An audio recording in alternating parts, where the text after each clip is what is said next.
So good evening, everyone. So I would like to know where you're from. Are you all from US or are there anybody else from any other? Australia. Canada. Wow, wonderful. So we have Australians, Canadians and Americans. Right.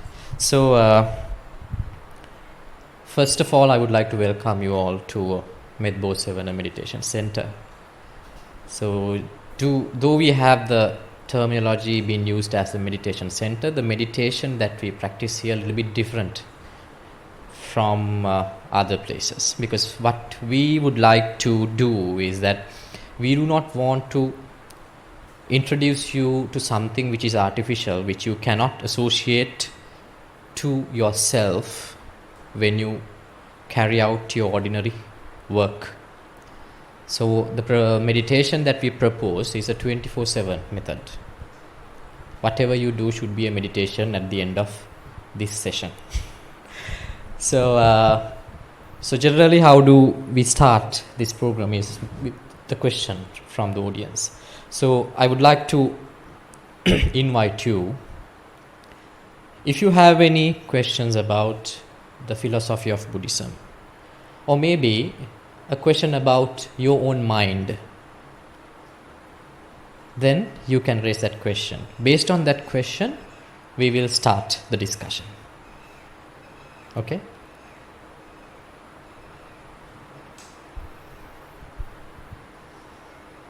Yes. I'm interested in the different kinds of Buddhism, maybe the different ways of meditating or what is important. Yes. Talking about different kinds of Buddhism, you see, it is like that we have different types of religions.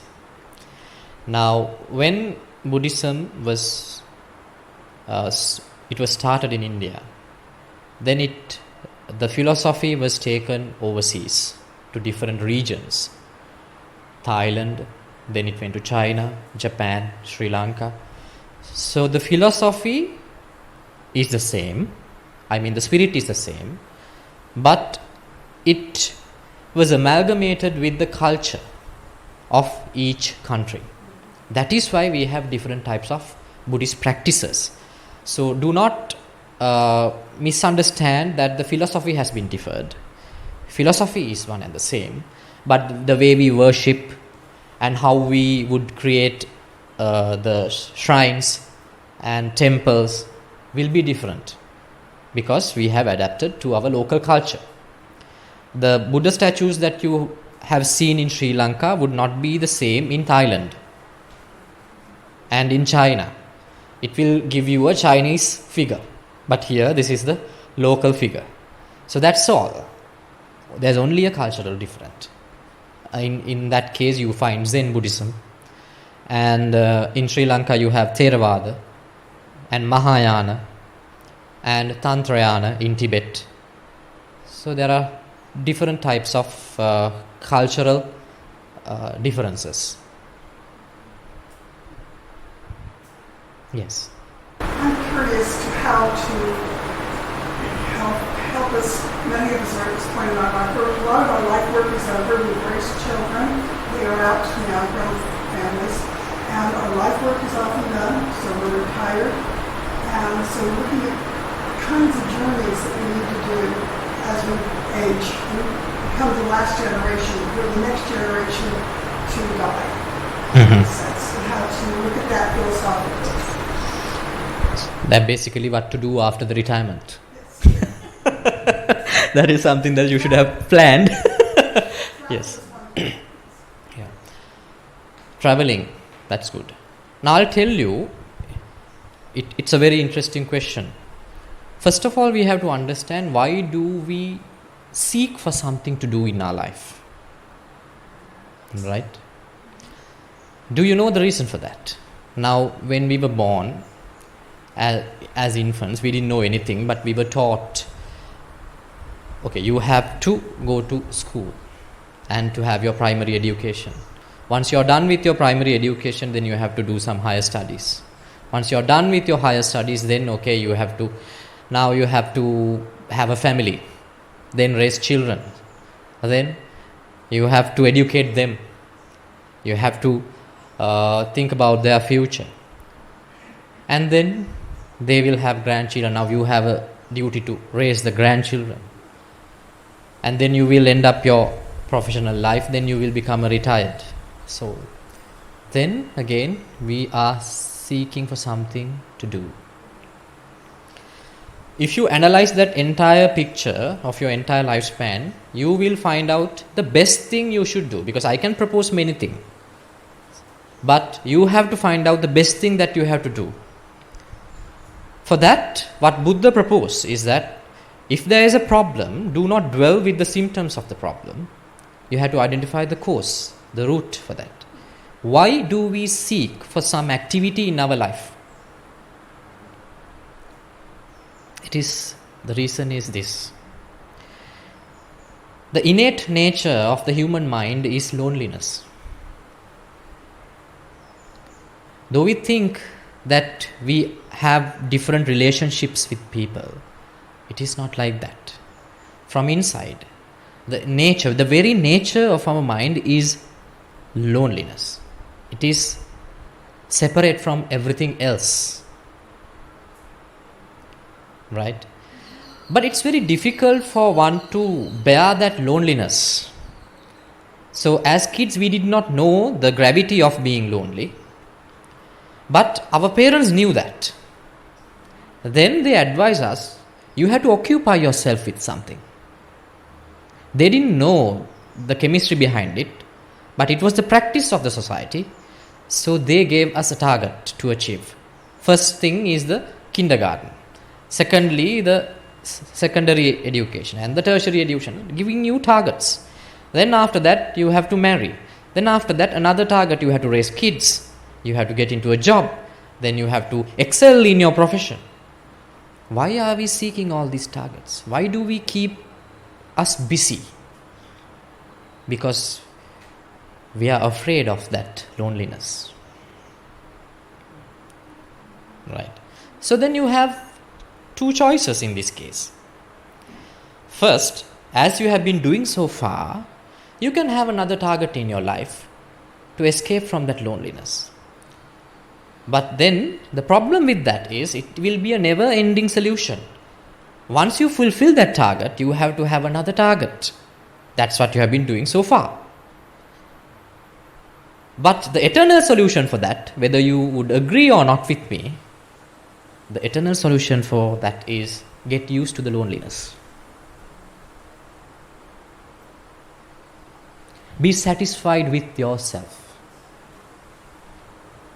That is where, if you have heard the term of vipassana, the mindfulness meditation, that is where it takes you. How to be satisfied with your own company, without any support from the outside world. Without getting associated with your mind with any physical things, with any relative objects. You're achieving a non-relative bliss inside. I think that would be the best retirement plan for you. Maybe that is the reason you are here today. Did you understand me? Yes. Okay. You can question me if there is any. I feel that many of my friends, and include myself, are already doing a lot of that. We realize we read books, we watch TV, we join clubs, all of that, to do some of that. But then all of us need that private, quiet time as well. And I find in my own life I'm adding more to it, more time to be alone, or to just think than I ever did when I was younger. Well, when I say the word loneliness, do not misunderstand that with being inactive. It is not a lethargic life or a sedimentary life. I'm not proposing you to be a vegetable. Right. You're active as usual. But being lonely means that you do not pawn your satisfaction, happiness to any other thing. That means you're untouched. Whatever you do, you're untouched from your own activities. Your inside is untouched from all the things around you. That you do your perform your responsibilities to your children, to your grandchildren, or to your employees, to your neighbors, to your relatives, and you do your activities and your duties towards the society. You are doing everything possible within your capacity, but from inside you're untouched. How do you do that? Spend time by yourself. No. Yeah, this is the way you do that. So you have been touched by all those externalities because of a very simple reason. You have been doing everything in your life with expectations. You have gone to school with the expectation of learning, been excelling in one subject. You raise kids with the expectation of that they will be good people, good citizens. You're doing a contribution to the society with the expectation of this contribution will help to overcome their poverty, to overcome the hunger in Africa, to overcome the racial discrimination in so and so country. With expectation. Doing activities with expectation. There's a problem in that. Once you do anything with expectation, if the expectation comes true, you will be happy. Even though you are happy, your mind is touched by something beyond your control. Whether your activity will be successful or not will depend on different things. What you can do is just the performing the task. But whether the expectation will succeed will depend on other external things. So once you give that some part of your happiness to be controlled by externalities, even though you are happy, you have been touched. Right? And or else, if your expectation does not come true, then what will happen? You will be sad. In that case, definitely you know that you are touched. So when you do any sort of activity in your life with an expectation, that means you leave a ground, your inside to be touched. So what I propose here is that do everything within your capacity, what is possible, but do not expect anything in return. That means, okay, you're doing a propaganda to overcome poverty in Sri Lanka, in rural regions in Sri Lanka. You do it. You do everything. You do the meetings, you gather funds, and you go to reach the people, community people, and you spread whatever the message and the donations. But whether the poverty will be eradicated, it is something beyond your control. But you are doing everything which is possible. So you are disassociating your activity from the expectation. That is the loneliness that I am talking about. Then which one is lonely? Your inside is lonely. It is untouched. But you are doing everything. But you are untouched.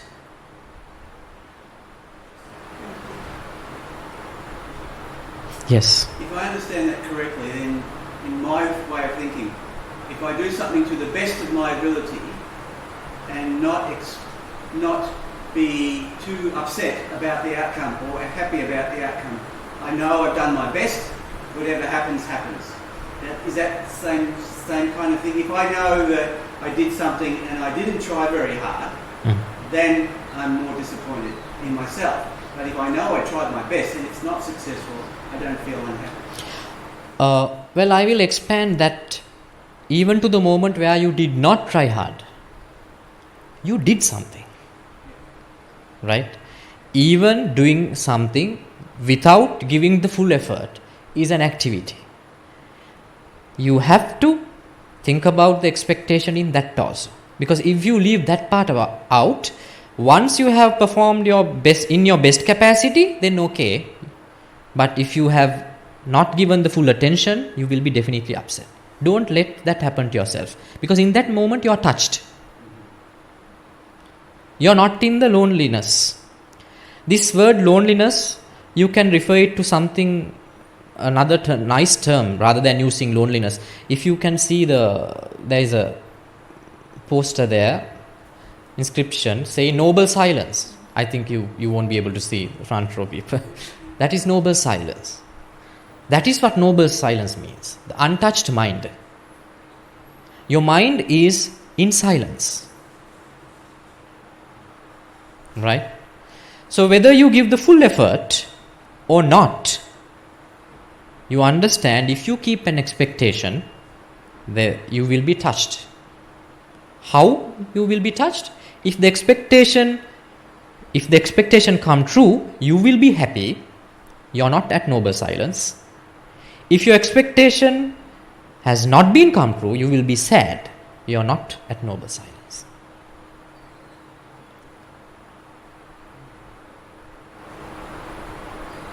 It's very difficult for me to imagine not believing that I should Yes, try my best. definitely. Yeah. Don't imagine about it. Because that is the theory. But how to do it, the practical part is different. In the practical part, you do not think about it. You do not try to become the noble silence. What happens if you try to become a noble silence? You have an expectation.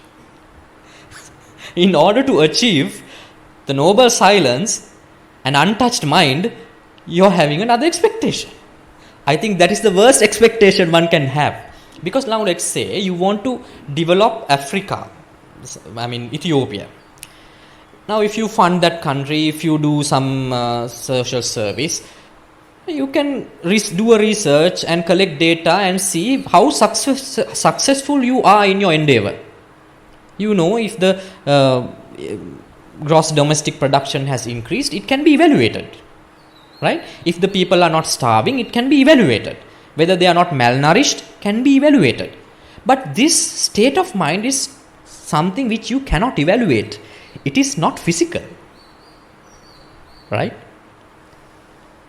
You cannot perceive it. It is intangible, non-physical. If you keep a non-physical thing, intangible thing as an expectation, that is the worst thing that you can have. Because you never know whether you have succeeded it or not.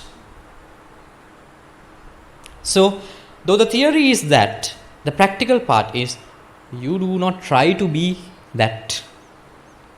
Then what do? You just live your life and understand the secrets of your mind. How do you do that? By way of discussion.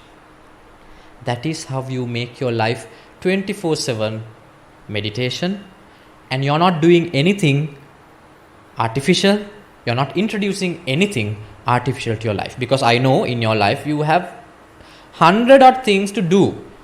I know you don't have time to sit and meditate. Even though if you start it, you cannot continue it. It will be really hard for somebody who lives a worldly life to do that. But the best way and the only way to achieve it is just live your life as usual. But be in the discussion where you have been taught, you have been enlightened about the chemistry of your own mind. Because your mind creates expectations and you get attached to those expectations because of the misunderstandings that you have in your mind. Do you understand?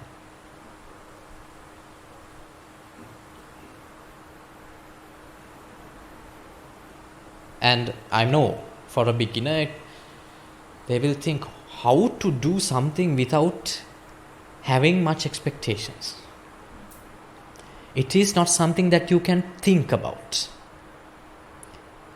Because you have been trained to do things with expectations for many years. You have been trained by the society, by your parents, by your teachers. Now this is a reverse process. It will take some time to reverse the way of your thinking. But definitely it can be achieved. What would be a small step to take to go on that journey?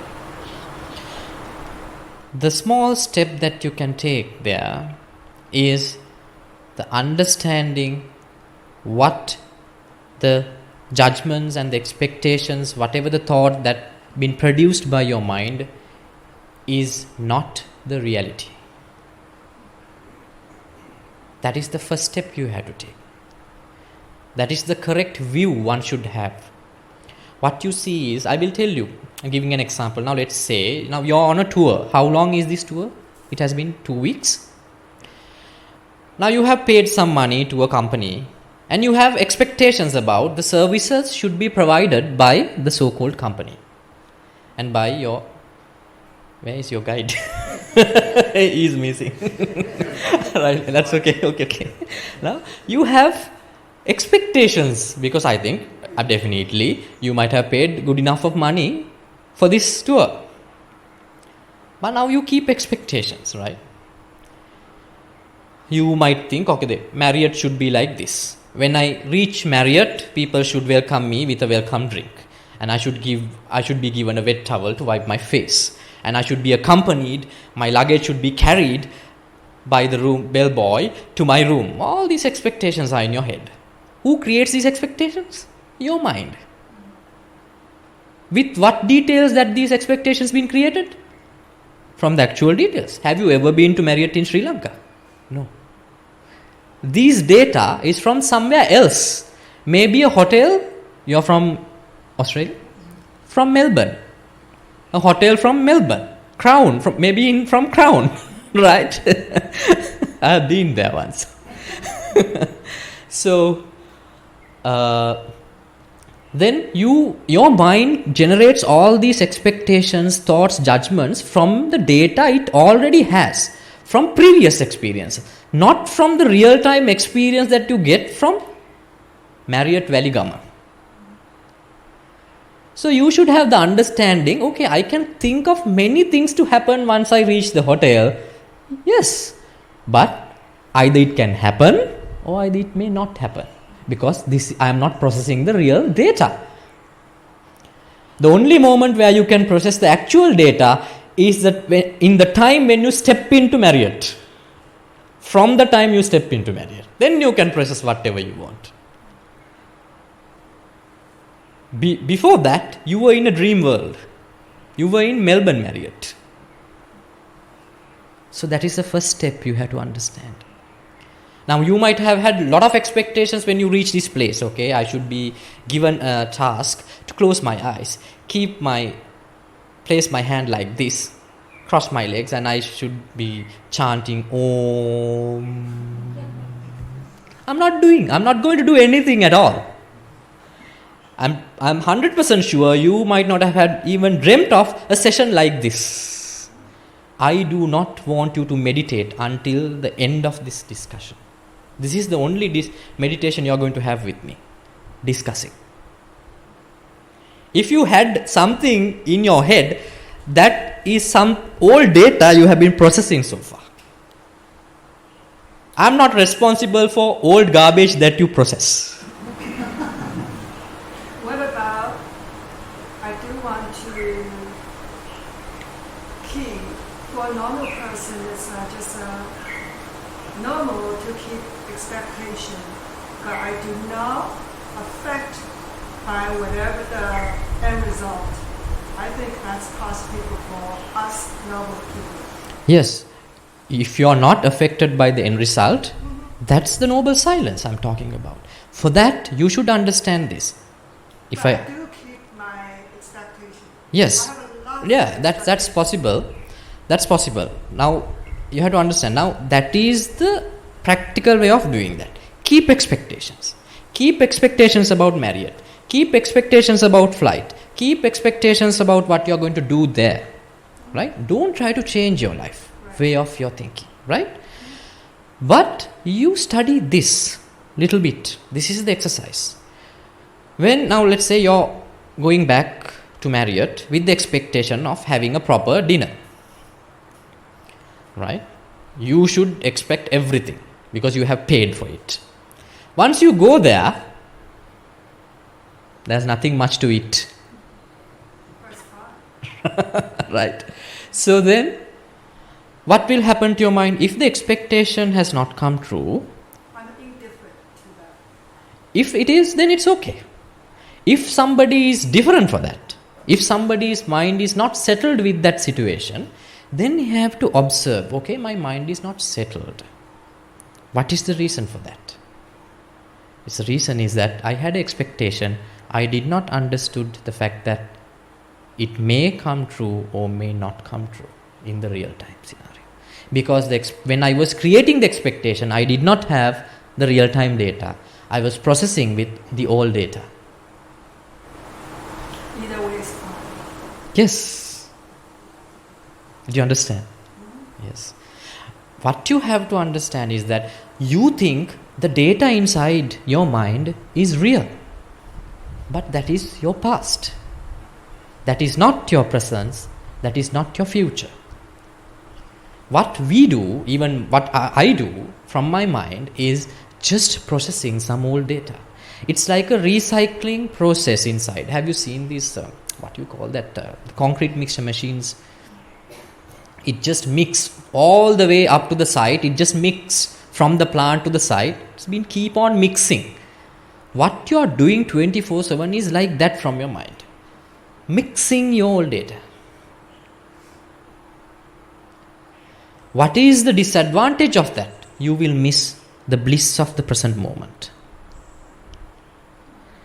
Now just, you may have a lot of problems in your family or in your professional life, back in America, back in Canada, back in Australia. You may have a lot of problems. That is the life, right? Even I have problems. But at this present moment, has this nature had done any injustice to any one of us? Don't we feel the same breeze? Don't we hear the same calls of birds? Don't you observe the same greenery? All of us? What is the problem that you have with the data in this present moment?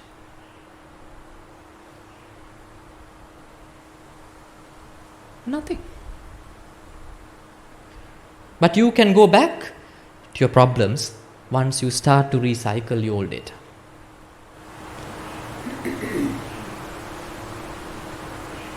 Yes.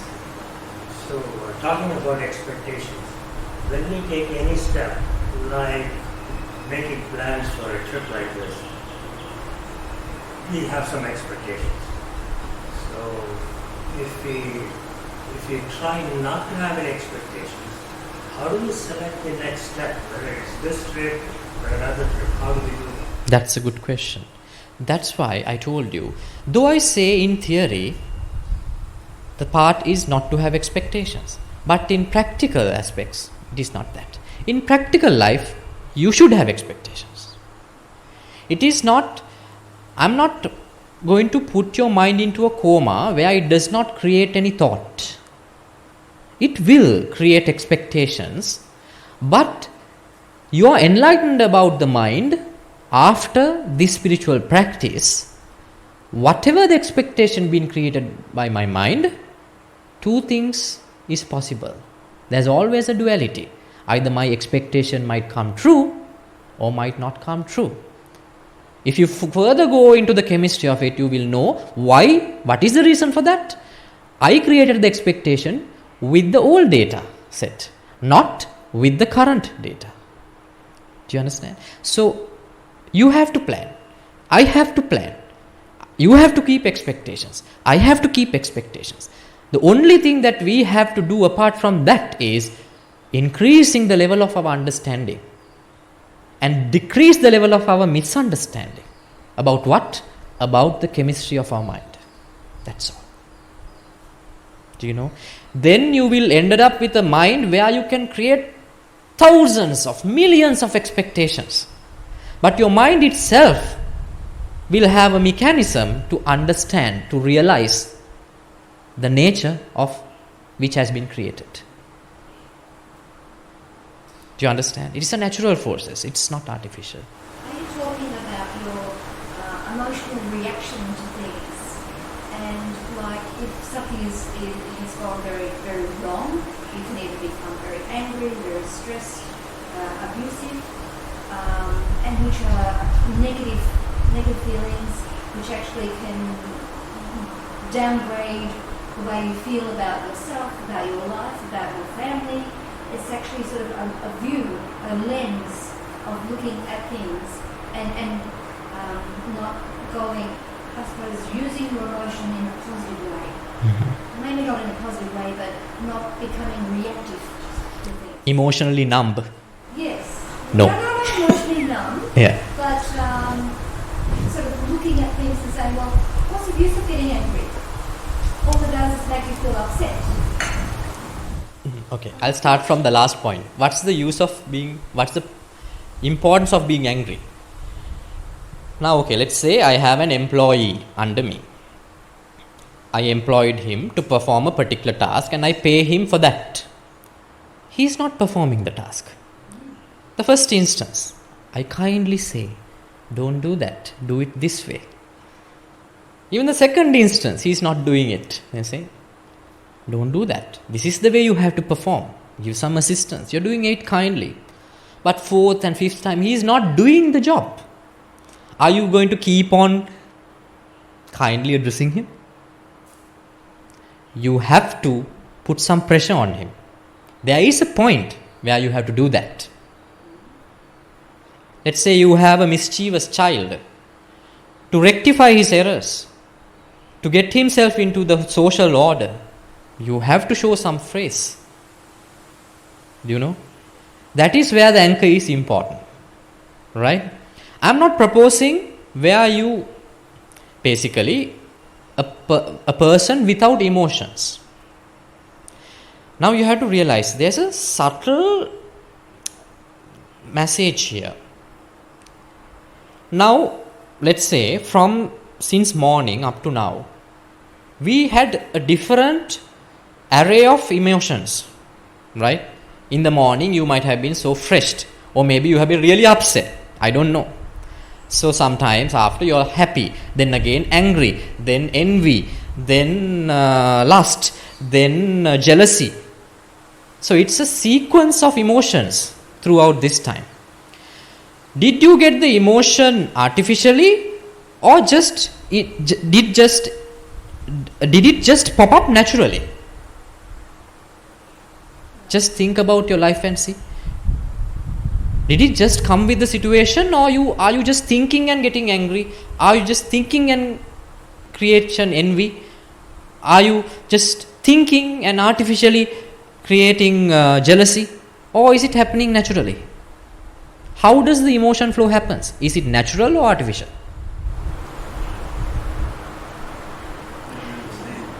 I mean, I'm thinking in my head at the moment, if you have a pet that you love and the pet dies, you will naturally feel sad.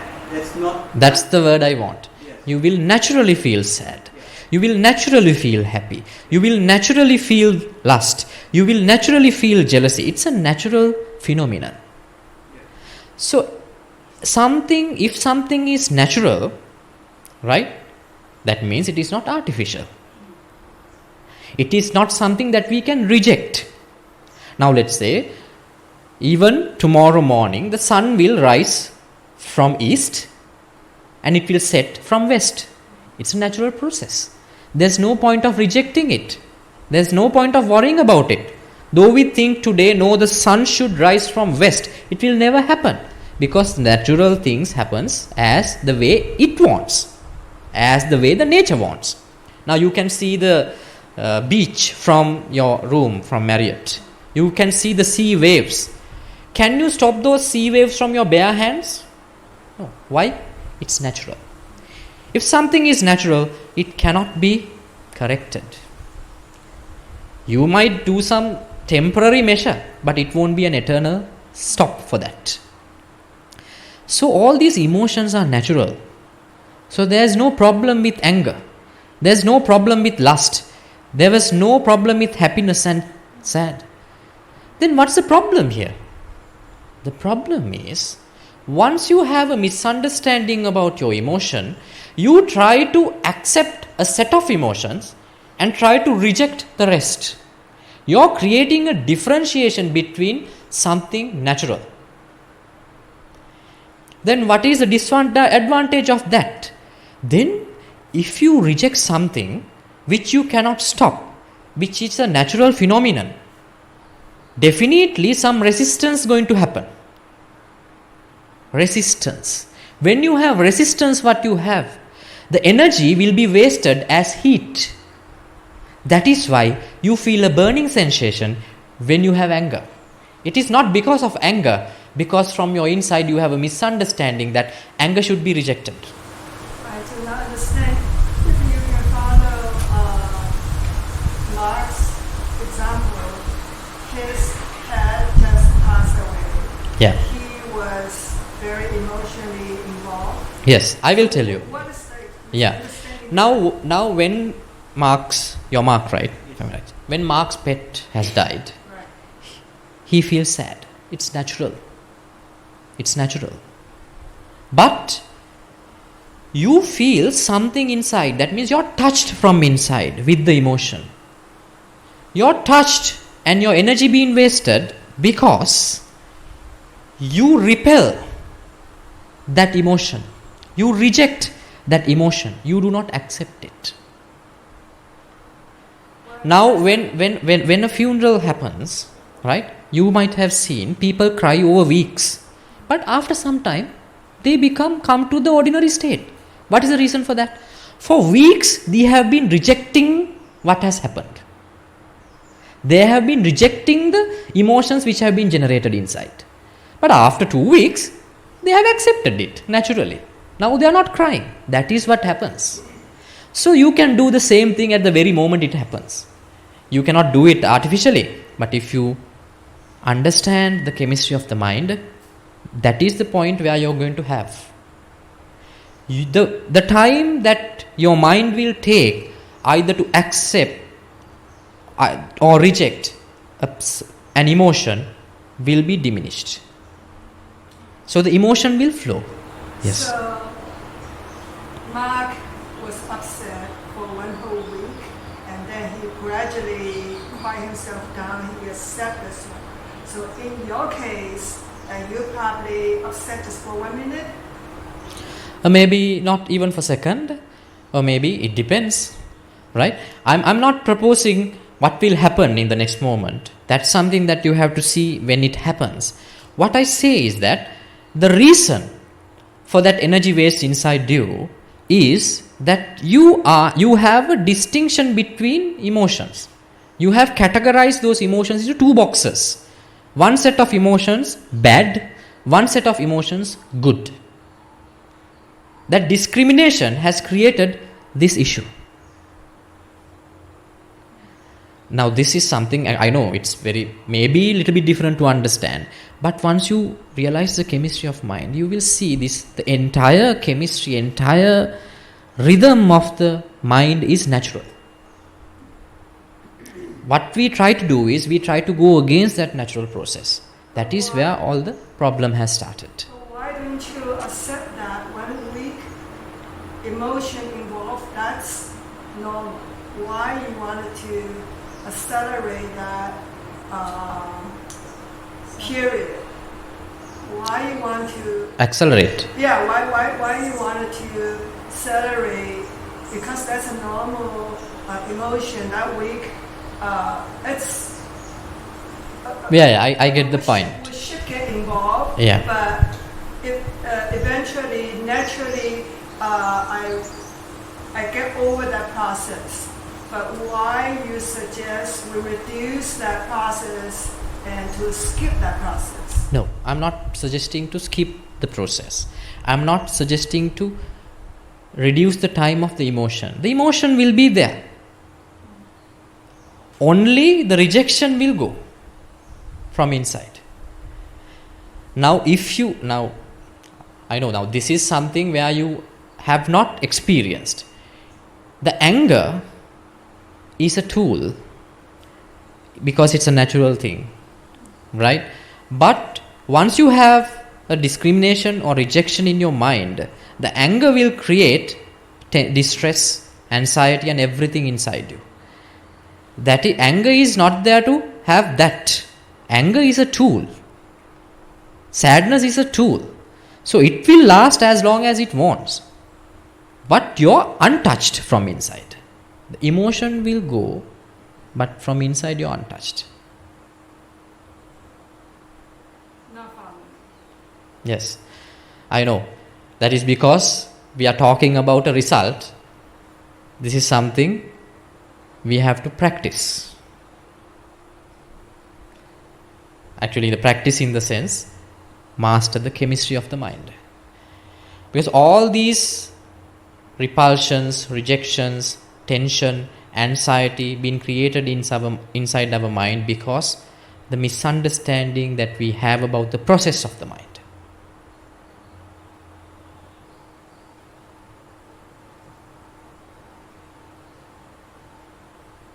It happens gradually. It won't happen overnight. I will tell you the reason for that now. Since our childhood, if you just recall the things that you studied, what we have been focused on was external things, physics, chemistry. Chemistry of what? Chemistry of objects outside, physics of the machinery outside, stars, galaxies, maths, history, all those things are external things. We have not given any attention to understand the chemistry of our own mind. There wasn't a subject for that. But it has a huge chemistry inside. The huge secrets, a number of secrets inside. Basically what I say, there is a user manual for this system. But we have not studied it. If you use some technological device without reading the user manual, what will happen? You will hamper the device. Or you might not be able to use it in its full potential. Now this recorder, it has a lot of options, but I know only few things. Just to switch some things and switch particular channels and to control the gain and to press the record button and to stop. That's all I know. But it has many options. Why don't I know? I haven't read the user manual. Right? So even in your mind, the mind has different tools. Emotions are the tools of the mind. We work with emotions. We are emotional beings. Emotions are the tools of the mind, but we have not read the user manual. Because of that, the emotions are giving trouble to us.